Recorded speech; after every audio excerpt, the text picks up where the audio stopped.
అందరికీ నమస్కారం. నేను శిరీష. ప్రస్తుతం మనతో పాటు ఉన్నారు ప్రముఖ ఆధ్యాత్మికవేత్త జ్యోతిష్య పండితులు రామ్ దాస్ శర్మ గారు. గురుగారితో మాట్లాడదాం. నమస్కారం గురుగారు. నమస్కారం గురుగారు, విశేషంగా ఈ మే మాసంలో మేష రాశి వారికి ఎలా ఉండబోతుంది అంటారు? ఈ మాసం అంతా ఎలాంటి జాగ్రత్తలు తీసుకోవచ్చు అంటారు? ముఖ్యంగా ఈ మాసంలో వీరికి గ్రహ గోచారం ఎలా ఉంటుంది అంటారు? జ్యోతిష్య శాస్త్రంలో గోచారానికి కొంతవరకు ప్రాధాన్యం ఉంది, పూర్తిగా కాదు. ఎంతవరకు అంటే గోచారాన్ని మన వ్యక్తిగత జాతకంతో కలిపి చూసుకోవాలి. ఇప్పుడు సో గోచారం అనేది ఒక పెద్ద ఈవెంట్ని సూచిస్తుంది, చాలా పెద్ద ఈవెంట్ని సూచిస్తుంది. కానీ మనం వ్యక్తిగత జాతకం మిళితం చేసి చూసినప్పుడు మనకు స్పెసిఫిక్గా రిజల్ట్స్ వస్తాయి. అయితే గోచారాన్ని గురించి నేను జ్యోతిష్యం నేర్చుకున్నప్పుడు మా గురుగారు మాట అనేవారు. ఆయన ఏమనేవారు అంటే, గోచారం అనేది ఎలా చూడాలంటే, ఇప్పుడు మన వ్యక్తిగత జాతకం అనేది మన జీవనం అనేది ఒక ప్రయాణం అనుకుంటే, మన వ్యక్తిగత జాతకం అనేది ఒక కారు లాంటిది. జాతకం కానీ దశ కానీ మహాదశ కానీ, దానిలో వచ్చే అంతర్దశ అనేది డ్రైవర్ లాంటిది. తర్వాత గోచారం అనేది మన చుట్టూ ఉన్న వాతావరణం లాంటిది. ఇప్పుడు వాతావరణం బాగాలేకపోతే మనం కాసేపు ఆగి వెళ్తాం బయటికి, అంతే కదా. ఇప్పుడు కారే బాగాలేదనుకోండి, వాతావరణం ఎంత బాగున్నా కూడా మనం ఏం చేయలేం. అంటే దాని అర్థం ఏంటంటే, ఇప్పుడు వ్యక్తిగత జాతకం బాగుంటే గోచారం అనేది ఎక్కువ ప్రభావం చూపించదు. అంటే మన కుండలిలో, మన కర్మలో, మన ఒక వ్యక్తి యొక్క కర్మలో అన్ని గ్రహాలు బాగా స్ట్రాంగ్గా ఉండి మంచి పొజిషన్స్లో ఉండి ఆయన మేలు చేస్తున్నాయి అనుకోండి, గోచారం ఎంత బాగా లేకపోయినా కూడా ఏం ఇబ్బంది ఉండదు వాళ్ళకి.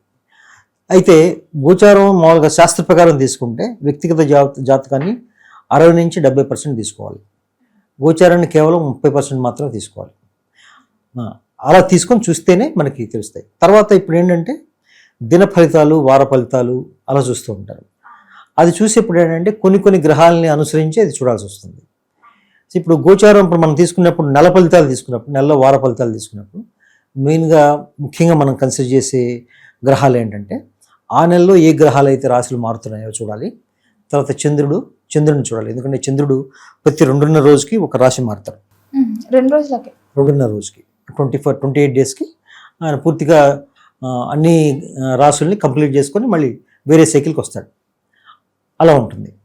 ఇప్పుడు మేషరాశి గురించి ఆలోచిస్తే ఇప్పుడు ఏమవుతుందంటే, మేషరాశి ఇప్పుడు ప్రస్తుతానికి ఏలినాటి శని నడుస్తుంది వాళ్ళకి. ఎందుకంటే రాశి వెనకనే శనేశ్వరుడు ఉన్నాడు. ఇప్పుడు ఏప్రిల్ 17వ తారీఖు మనకి జరుగుతుంది, అమావాస్య జరుగుతుంది. కాబట్టి ఇప్పటికి కొన్ని గ్రహాలు రాశులు మారి ఉన్నాయి. ఇప్పుడు ఏవి మారాయంటే, ఇప్పుడు శనేశ్వరుడితో పాటు కుజుడు, బుధుడు, చంద్రుడు కూడా ఆల్రెడీ మన వెనక్కి మీనరాశిలో కూర్చున్నారు. అలా ఇప్పుడు సూర్యుడు కూడా ఇప్పుడు ఈ మధ్యనే 2 రోజుల క్రితమే మేషరాశిలోకి వచ్చాడు. ఆయనతో పాటు శుక్రుడు ఉన్నారు. తర్వాత ఇప్పుడు దాదాపు సంవత్సరం నుంచి బృహస్పతి మిథున రాశిలో ఉన్నారు, కేతువు సింహరాశిలో ఉన్నాడు. ఇది పూర్తిగా చక్రం చూస్తే చెప్పే గోచారం. వీళ్ళకి ఈ నెలలో ఎలా ఉంటుందంటే, ఇప్పుడు వార నెలలో తీసుకొని చెప్తాను, ముందు నెలలో ఎలా ఉంటుందో కూడా చెప్తాను. ఈ నెలంతా ఎలా ఉంటుందంటే, అంటే సూర్యుడు మళ్ళీ మారిందాక వీళ్ళకి కొంచెం ఉష్ణ వాతావరణం ఉంటుంది. అంటే వాళ్ళు తీసుకోవాల్సిన జాగ్రత్తలు ఏంటంటే, సూర్యుడు జన్మరాశి మీదకి వచ్చాడు కాబట్టి వాళ్ళ బాడీకి, దేహానికి ఎక్కువ ఉష్ణం చేసే అవకాశం ఉంది. అంటే వాళ్ళు హీట్ చేసే అవకాశం ఉంది, వేడి చేసే అవకాశం ఉంది. వాళ్ళు దాంతోపాటు ఏంటంటే, వాళ్ళు ఎక్కువ ఫిజికల్గా ఎక్కువ, అంటే భౌతికంగా ఎక్కువ శ్రమ పడితే దాన్ని వాళ్ళకి తట్టుకోలేరు. ఈ కారణం చేత తర్వాత ఏంటంటే, 3వ స్థానంలో బృహస్పతి వల్ల ఉండడం వల్ల వీళ్ళు చెప్పేది జనాలకి ఎక్కుతుంది, కానీ అయినా సరే జాగ్రత్త తీసుకోవాలి. ఎందుకంటే మేషరాశి వారికి బృహస్పతి 3లో ఉండడం వల్ల అంత మేలు చేయడు. అంత మేలు చేయడు. 4వ స్థానానికి వచ్చి ఉచ్చస్థితి పట్టినప్పుడు అప్పుడు బాగా జరుగుతుంది. ఇప్పుడు 5వ స్థానంలో కేతు ఉన్నాడు. 5వ స్థానంలో కేతు ఉండడం వల్ల అది చేయాలా, ఇది చేయాలా అని కన్ఫ్యూజన్ ఉంటుంది వాళ్ళకి, అయమయం ఉంటుంది. దాని నుంచి బయటపడాలంటే గణపతి ఆరాధన, దాని గురించి చెప్తాను తర్వాత. ఇప్పుడు 12వ స్థానం ద్వాదశ రాశిలో 4 గ్రహాలు తిరుగుతున్నాయి కాబట్టి వీళ్ళు ఏంటంటే ఎక్కువ వ్యయాన్ని ఖర్చు పెడతారు. 11వ స్థానంలో రాహు కూడా ఉన్నాడు. రాహు 11 ద్వాదశ రాశిలో, ఏకాదశి రాశిలో రాహు ఉండడం వల్ల వాళ్ళకి ఆదాయం బాగా ఉన్నప్పటికీ దానికి మించిన ఖర్చు ఉంటుంది, అధిక ఖర్చు ఉంటుంది. అందుకని ఖర్చు విషయంలో, ఎందుకంటే రాశ్యాధిపతి 12లో ఉండడం వల్ల దాని ఏంటంటే ఆరోగ్యానికి సంబంధించిన ఖర్చులు కానీ, దూర ప్రయాణాలకు కానీ, అట్లాంటి వాటికి సంబంధించిన ఖర్చులు వాళ్ళు ఎక్కువ చేస్తారు. ఆ విషయంలో కొంచెం నియంత్రణ పాటిస్తే బాగుంటుంది.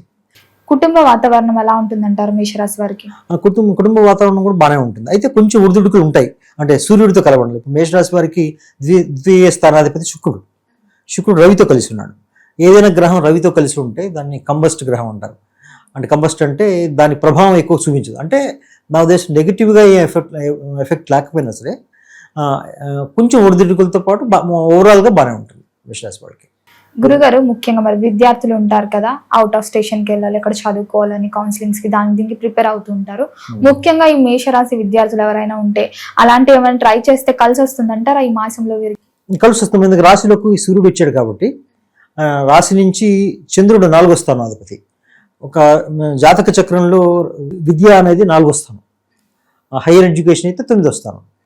ఇప్పుడు 4వ స్థానం బాగానే ఉంది కాబట్టి విద్యార్థులకు బాగానే ఉంటుంది.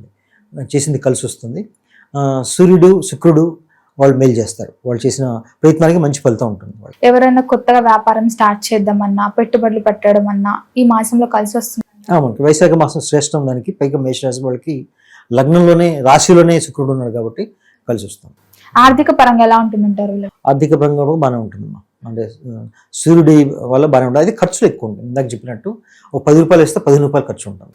ఆరోగ్య పరంగా ఎలా ఉంటుంది? ఆరోగ్యపరంగా కొంచెం ఇబ్బంది పడతారు. ఎందుకంటే ఆరోగ్యానికి అధిపతి ఇక్కడ బుధుడు ద్వాదశంలో ఉన్నాడు. ద్వాదశంలో నీచపట్టున్నాడు. అలా నీచపట్టు ఉండడం వల్ల ఏమవుతుందంటే కొంచెం హాస్పిటల్ ఖర్చులు, ఔషధ సేవనం ఇవన్నీ ఉంటాయి. మందులు ఖర్చు పెట్టాలి ఇవన్నీ ఉంటాయి. కొంచెం ఇందాక నేను చెప్పినట్టుగా ఉష్ణతత్వం వీళ్ళకి ఎక్కువ ఉంటుంది. ఈజీగా చాలా తేలిగ్గా వాళ్ళ బాడీ హీట్ అయిపోవడం, దానికి సంబంధించిన నివారణలు రెమెడీస్ చేయాల్సి రావడం అని జరుగుతుంది అనమాట. కొంచెం ఆరోగ్యం యావరేజ్ అనే చెప్పాలి. వీరు ఈ మాసంలో దేని పట్ల జాగ్రత్తగా ఉంటే వీళ్ళకి బాగుంటుందంటారు? ఆరోగ్యం అనేది ఒకటి, ఖర్చులు ఒకటి, జాగ్రత్తగా ఉండాలి. అంటే అది ఎంతో అవసరమైతే తప్పించి ప్రయాణాలు చేయొద్దు. ఎంతో అవసరమైతే ప్రయాణాల్లో జాగ్రత్తలు తీసుకోవాలి. తర్వాత ఈ కన్ఫ్యూషన్ పోయి పక్కగా ఆలోచించగలగాలంటే గణపతి ఆరాధన చేయాలి. వీళ్ళు గణపతి ఆరాధన, శివుడు ఆరాధన చేస్తే వీళ్ళకి బాగుంటుంది. ఎవరికైతే ఉద్యోగ వ్యవస్థలో ఉన్నారో వాళ్ళకి ఎలా ఉంటుందంటారు? ప్రమోషన్స్ కూడా ఏమైనా వస్తే చేరొచ్చు అంటారా? ప్రమోషన్స్ వచ్చినప్పుడు కొంచెం ఆలోచించాలంటారా? ప్రమోషన్స్ కొంచెం డిలే అవ్వచ్చు. ఎందుకంటే ద్వాదశంలో రాష్ట్రాధిపతి ఉన్నాడు కదా. ద్వాదశంలో ఎప్పుడైతే రాష్ట్రాధిపతి ఉన్నాడో చేసిన ఎఫర్ట్ కొంచెం వేస్ట్ అయ్యే అవకాశం ఉంది. ఇప్పుడు ఆయన దాని ద్వాదశాన్ని దాటి మళ్ళీ రాశిలోకి వచ్చి ఆ పక్కకు వస్తే ఇంకో 1-2 నెలల్లో ఇది మెరుగుపడే అవకాశం ఉంది. వివాహ యోగం ఉందంటారా మరి వీరికి? వివాహం అయితే మనకు వస్తుందండి, మన ఉంది. అదే ప్రయత్నాలు చేసుకోవచ్చు. పైగా దానికి మనకి బృహస్పతి సపోర్ట్ కూడా ఉంటుంది. బృహస్పతి సపోర్ట్ మేషరాశి వాళ్ళకి జూన్ నుంచి ఇంకా బాగుంటుంది. 4వ స్థానానికి వచ్చి అక్కడి నుంచి ఉచ్చపడతాడు కాబట్టి వాళ్ళు అనుకున్నదాన్ని, అంటే మన గృహంలో ఉన్న ఆనందం, గృహంలో ఏ పనులు చేసినప్పుడు కలిసి రావడం, ఇవన్నీ బాగుంటాయి. ప్రస్తుతానికి ఒక మాదిరిగా ఉంటుంది. జూన్ నుంచి చాలా బాగుంటుంది. బాగా ఎక్కువ సంబంధాలు ఎక్కువ. గురుగారు, ముఖ్యంగా మరి ఈ మే మాసంలో మేషరాశి వారికి ప్రథమార్థం అంటే అమావాస్య ముందు బాగుంటుందా, అమావాస్య తర్వాత బాగుంటుందా? అమావాస్య తర్వాత కొంచెం బాగుంటుంది. ఎందుకంటే బృహస్పతి కర్కాటకం దగ్గరగా వస్తాడు కదా. అమావాస్య తర్వాత బాగుంటుంది. ఆ తర్వాత కుజుడు కూడా రాశి మారుతాడు కదా పాపం. శుక్రుడు కూడా మారుతాడు. శుక్రుడు 2వ స్థానానికి వస్తాడు కదా. శుక్రుడు ఎప్పుడైతే 2వ స్థానానికి వస్తాడు, ఏప్రిల్ 30వ తారీఖు వస్తాడు. శుక్రగ్రహం ఎప్పుడైతే ప్లేస్ మారుతుందో ధనపరంగా దానిపరంగా చాలా బాగుంటుంది మేషరాశి వారు. గురుగారు, మరి అన్ని విధాలుగా కలిసి రావాలంటే ఈ మాసంలో ఎలాంటి పరిహారాలు చేసుకోవచ్చు అంటారు? గణపతి ఆరాధన చేయాలమ్మా, సుబ్రహ్మణ్యేశ్వర స్వామి ఆరాధన చేయాలి. ఈ 2 కంపల్సరీ వీళ్ళకి. కుదిరితే శనివారం రోజు శనేశ్వరుడు ఆరాధన చేస్తే మంచిది. ఈనాటిని బట్టి.